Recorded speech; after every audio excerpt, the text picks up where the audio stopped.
How to increase M1L. There are many ways to increase the number of stitches in your knitting.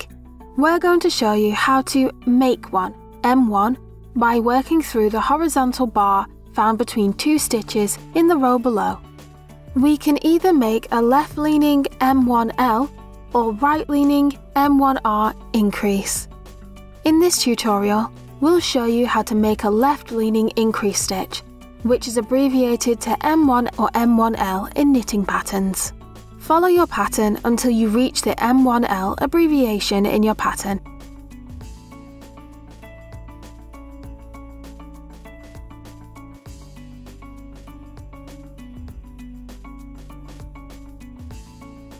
Instead of inserting your right needle into the next stitch on your left needle, you'll pick up the strand between the stitch on your right needle and the next one on your left needle. Lift this strand up with the tip of your left needle from front to back. Then knit into the back of the loop and slip it off your left needle.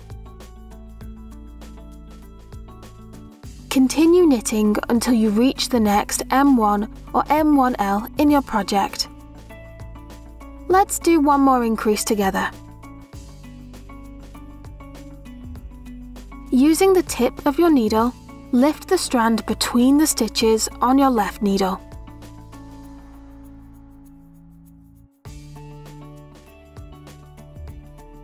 Then knit into the back of the loop to complete this new stitch.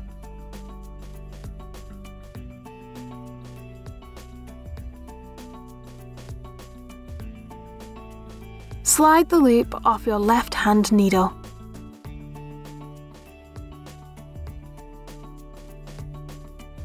You can now make a left-leaning increase.